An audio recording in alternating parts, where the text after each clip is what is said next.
de 6 km 500. Nous avons constaté que ce collecteur est aujourd'hui réalisé véritablement et les travaux avancent très bien. En plus de ce collecteur, il y a également un réseau secondaire qui est en train d'être renouvelé, comme je l'ai dit, et implanté dans pas mal de quartiers.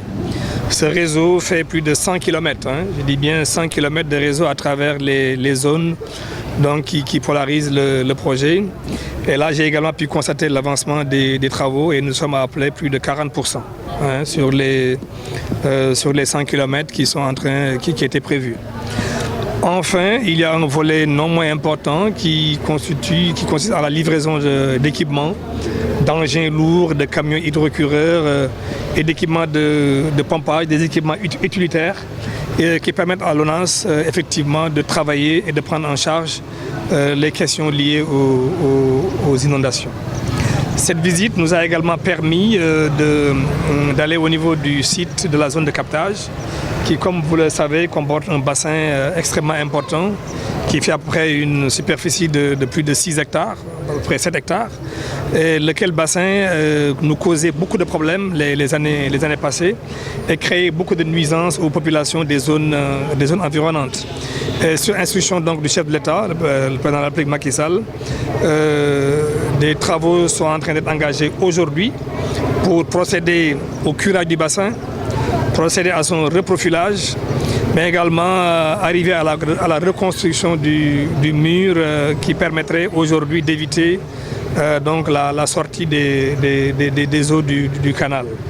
Enfin, il y a un volet équipement de pompage qui est également non moins important, parce que comme je le rappelle souvent, le bassin n'a pas pour vocation de garder les eaux. C'est un bassin transitoire, c'est un exutoire transitoire. Donc ces eaux-là qui arrivent au niveau du bassin et qui viennent de la pluie vont être pompées et transitées donc vers la mer. Et nous avons pu constater avec beaucoup de satisfaction que les travaux ont démarré cette semaine. Les équipes sont en train de se déployer et le curage effectivement va être livré, va être terminé au plus tard dans 15 jours. Et nous osons espérer que, effectivement, avant l'hivernage, que le travail pourra être fait et que nous connaîtrons moins de difficultés, en tout cas, par rapport à cet hivernage, par rapport aux inondations, telles que nous les avons connues par le passé. Pour revenir maintenant sur le projet de base, le projet Hann-Fann proprement dit, qui, comme j'ai dit, pose beaucoup de communes, nous avons constaté effectivement que les travaux ont beaucoup évolué. Nous avons été au niveau des castors, au niveau des HLM, la Cité des Eaux. Et partout où nous sommes passés, effectivement, il nous a été donné de constater que les travaux se déroulent avec un rythme très satisfaisant. Et Inch'Allah, d'ici au plus tard, le mois de février 2024, l'entreprise va livrer totalement ces travaux conformément aux dispositions contractuelles. Et il est clair qu'une fois ces travaux livrés, les populations des zones concernées pourront effectivement avoir moins de difficultés et voir des résultats clairs et précis, n'est-ce pas, par rapport à l'assainissement dans ces zones. Nous savons également que l'hivernage arrive à grands pas. Cette année, l'ANACIM, les prévisions que nous avons reçues de l'ANACIM font état d'un hivernage précoce, mais également qui va être fortement orienté donc, dans la zone ouest, notamment dans la région communément appelée région du Cap-Vert. Et l'ONAS, en relation avec tous les services, aujourd'hui ont pris les dispositions nécessaires pour protéger les populations contre les effets de ces inondations-là. D'abord, il faut noter que le curage a été lancé cette année dès le mois de mars, le 13 mars 2023. Les équipes se sont prépositionnées pour effectivement procéder au curage des canaux.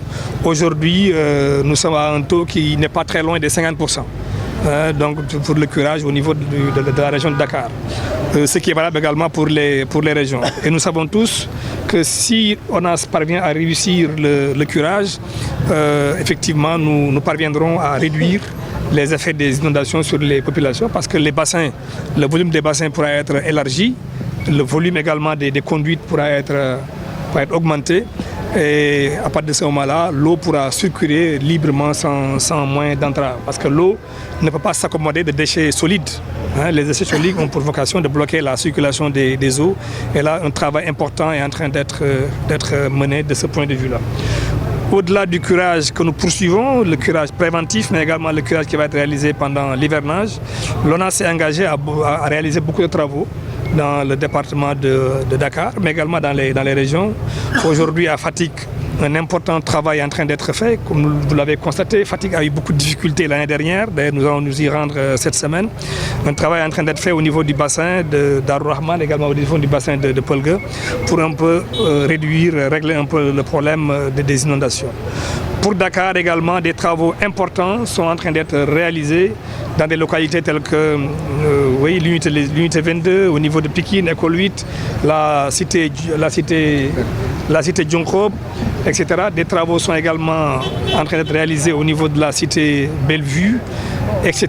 Mais également, comme je l'ai indiqué tout à l'heure, l'hôpital Philippe Maguilène Senghor, qui par le passé connaissait un taux, en tout cas des ruissellements d'eau assez important. Cette année, des dispositions sont prises, si le Tout-Puissant le veut, Inch'Allah, pour effectivement protéger cet hôpital à travers des canaux qui sont en train de réaliser et des ouvrages techniques qui permettront de dévoyer les eaux au niveau de la mer. Au total, les dispositions sont en train d'être prises conformément aux instructions du président de la République. Nous sommes en train de travailler avec les équipes pour faire en sorte de réduire donc les effets des inondations sur la vie des populations. Je terminerai simplement par lancer un appel aux populations.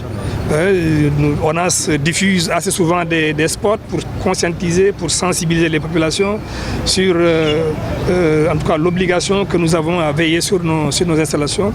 Aujourd'hui, je voudrais réitérer cet appel. Nos équipes de curage ont été confrontées à beaucoup de difficultés dans les canaux avec des objets solides qui ne manquent pas de déranger un peu. Je voudrais les sensibiliser, surtout avec la Tabaski qui approche, véritablement pour nous aider à protéger ces ouvrages qui sont véritablement déterminants pour la réussite donc, de notre programme et pour la réussite de la campagne que nous sommes en train de mener.